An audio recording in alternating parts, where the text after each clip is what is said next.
Hello WhatsApp people, ఎలా ఉన్నారు అందరూ? ఈరోజు వీడియో వచ్చేసి ఫ్యామిలీతో ఏపీ వెళ్తున్నాను. మొత్తం 5 టెంపుల్స్ చూడబోతున్నాను అనమాట ఈ వీకెండ్ ట్రిప్లో. ఇది 2 days ట్రిప్ అనమాట. ఫస్ట్ డే వచ్చేసి హైదరాబాద్ టు విజయవాడ టు గుంటూరు అనమాట. నెక్స్ట్ డే వచ్చేసి బిలం వెళ్తాం, గుత్తికొండ బిలం. అది ప్లాన్ అనమాట యాక్చువల్గా.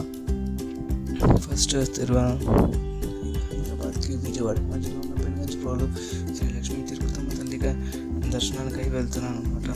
ఇక్కడ ఇది 17వ శతాబ్దంలో కట్టారు. వీడియోస్ చేద్దాం అనుకుంటే బయట నుంచి తీయాల్సి వచ్చింది, లోపల ఎలా చేయలేదు అసలు ఎంత అడిగినా. అక్కడ నుంచి మళ్ళీ కనకదుర్గమ్మ గుడి తల్లి దర్శనానికి వెళ్ళాను. అక్కడ చాలా రష్ ఉండడం వల్ల అసలు వీడియోస్ తీద్దామన్నా కుదరలేదు. సో ఇంకా ఎండలు కూడా చాలా ఎక్కువ ఉండే. అక్కడ నుంచి మంగళగిరి వెళ్ళడానికి చాలా టైం పట్టింది. ఇంకా మిట్ట మధ్యాహ్నం అయ్యేసరికి బాగా అలసిపోయాము. దానివల్ల ఇంకా ఏం చేయలేకపోయాను, వీడియోస్ కూడా ఏం తీయలేకపోయాను. అక్కడ నుంచి మళ్ళీ పెద్దకాకాని వెళ్ళాము. పెద్దకాకానిలాగా పానకాల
నరసింహస్వామి టెంపుల్కి వెళ్ళాము.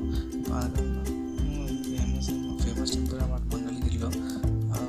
ఈ కొండ ఎక్కుతున్నప్పుడు కొంచెం జాగ్రత్తగా ఎక్కాలి. జాగ్రత్తగా నడపాలి బండి. ఈ పానకం అభిషేకం ఇవన్నీ చేయాలంటే 60 రూపీస్ తీసుకుంటారు. ఇక్కడ గుడి వచ్చేసి 4 o'clock తర్వాత బంద్ అయిపోతుంది. కింద ఇంకో గుడి ఉంటుంది లక్ష్మీ నరసింహస్వామి. ఆ గుడి వచ్చేసి 4 o'clockకి ఓపెన్ అవుతుంది మళ్ళీ ఈవినింగ్. మళ్ళీ అక్కడ ఆ దర్శనం అయిపోయిన తర్వాత అక్కడ నుంచి పెద్ద కాకాని వెళ్ళాము. అక్కడ శివుడి దర్శనం చేసుకొని 4 దాకా ఉండి 4 శివుడిని దర్శనం చేసుకొని మళ్ళీ అక్కడ నుండి కోటప్పకొండ వెళ్ళాము. నర్సరావుపేట దగ్గరలో ఉంటుంది ఇది. ఈ టెంపుల్ వచ్చేసి 8 క్లోజ్ చేస్తారు. ఇది కొండ ఎక్కడానికి కొంచెం టైం పడుతుంది, కానీ నైట్ టైం ఎదురికి మేము కొంచెం స్లోగా వెళ్ళాల్సి వచ్చింది. కనపడాలి అంత క్లియర్గా లేకుండే. సో అక్కడ శివుని దర్శనం చేసుకొని మళ్ళీ అక్కడ నుంచి చిన్న చిన్న ఫోటోలు తీసుకొని మళ్ళీ అక్కడ నుంచి బయలుదేరి గుత్తికొండ పిల్లంకి వచ్చేసాం.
చేయండి, షేర్ చేయండి, సబ్స్క్రైబ్ చేయండి.